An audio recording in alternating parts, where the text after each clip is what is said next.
बहुत समय पहले की बात है, एक छोटे से गांव में एक संत रहते थे। वे बहुत ही ज्ञानी और दयालु थे।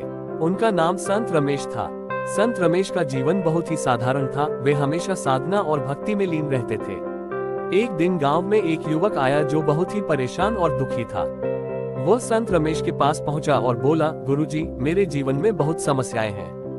मैं बहुत दुखी हूँ, कृपया मुझे मार्गदर्शन दें। संत रमेश ने युवक को मुस्कुराते हुए देखा और बोले, पुत्र, चलो पहले थोड़ी देर ध्यान करें। वे दोनों ध्यान में बैठ गए। ध्यान के बाद संत रमेश ने युवक से पूछा, क्या तुमने कभी सोचा है कि तुम्हारी समस्याओं का कारण क्या है?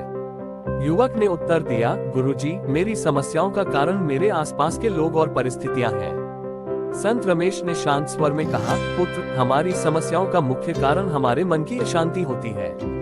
अगर हम अपने मन को शांत कर लें तो सभी समस्याएं छोटी लगने लगती हैं। फिर संत रमेश ने युवक को एक छोटी सी कहानी सुनाई। एक बार एक राजा ने अपने राज्य में एक बहुत ही सुंदर बगीचा बनवाया। उस बगीचे में हर प्रकार के फूल और पेड़ थे, लेकिन बगीचे में एक ही समस्या थी। वहाँ एक बड़ा पत्थर बीच में रखा हुआ था जो रास्ते को रोक रहा था। लोग उस पत्थर से बहुत परेशान थे और उसे हटाने की कोशिश कर रहे थे, लेकिन वह बहुत भारी था।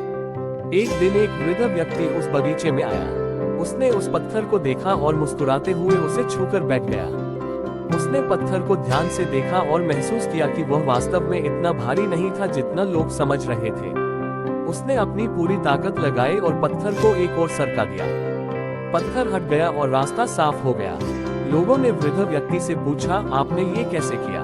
वृद्ध ने उत्तर दिया, मैंने सिर्फ धैर्य और समझ से काम लिया। संत रमेश ने युवक से कहा, पुत्र, तुम्हारी समस्याएं भी उस पत्थर की तरह हैं। अगर तुम धैर्य और समझ से काम लोगे तो सभी समस्याएं हल हो जाएंगी। अपने मन को शांत करो और ध्यान में रहो। युवक ने संत रमेश की बातों को समझा और धन्यवाद कहा। वह अब अपने जीवन में शांति और संतोष पाने के लिए संत रमेश के दिखाए मार्ग पर चलने लगा। इस प्रकार संत रमेश ने अपने ज्ञान और धैर्य से एक और जीवन को सही दिशा दिखा दी।